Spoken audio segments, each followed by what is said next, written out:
美女只是想起身取自己的行李箱，不料一个熊孩子突然钻进她的裙底。奶奶，粉色的，它里面装的是粉色的。哎呦！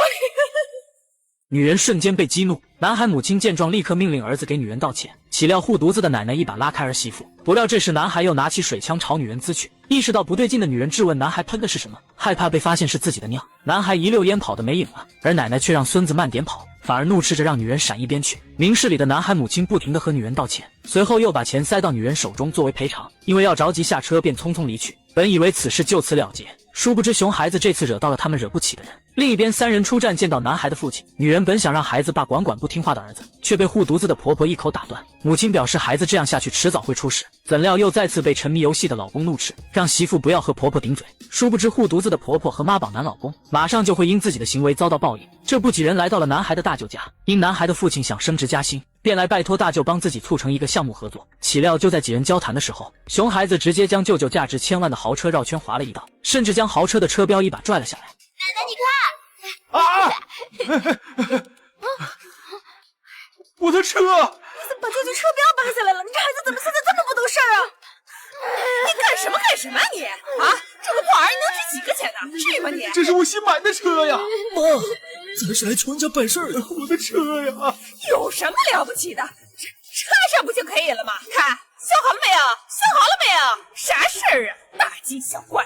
看着愚不可及的奶奶和被宠得无法无天的孩子，念在妹妹一家人的情分，大舅只能硬生生将怒火压了下去。然而在进门后，舅舅便立刻提醒妹妹和妹夫，楼上有一间卧室放置着他嫂子的宝贝，提醒几人千万不能进去。男孩的父亲信誓旦旦表示自己一定会看好小宝，岂料就在几人谈合作的时候，感到无聊的男孩告诉奶奶自己想到楼上转转，奶奶二话不说便领着孙子上楼。很快两人便来到了卧室，没见过世面的两人瞬间被琳琅满目的宝贝惊呆，随后便开启了拆家模式，就连男孩在限量版的包包上胡乱涂口红，奶奶都对男孩竖起大拇指，连连夸赞男孩真棒。转眼间整个房间便被洗劫了一遍。这时两人发现了放在顶层的玉镯，岂料不识货的奶奶只当镯子是个不值钱的玩意，直接把玉镯拿给男孩当玩具玩。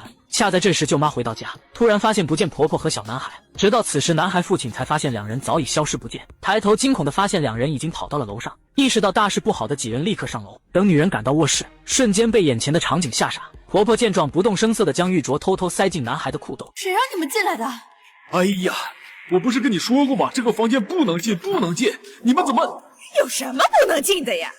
啊，你是沈白的媳妇吧？论辈分，你得管我叫声伯母。我理你大外甥在房间里转一转，你至于那么大反应吗？转转就算了，为什么要乱动我东西啊？这些都是限量款，是外面买不到的东西。男孩母亲见状立刻让儿子道歉，却被婆婆厉声喝住。婆婆怒斥舅妈看不起乡下人，分明是拿着不值钱的玩意想讹钱。你们都求到我的家门口了，讹你们配吗？话音刚落，男孩把口红画在了女人的衣服上，挑衅地表示谁都不能欺负自己的奶奶，这可把奶奶乐坏了，直夸熊孩子真懂事，都能替奶奶出气了，这让舅妈彻底无语了。这时大舅为了尽快平息争论，劝舅妈看在大家一家人的份上，这件事就到此为止了。女人强压怒火转身离开，不料回到卧室惊恐地发现自己的玉镯不见了。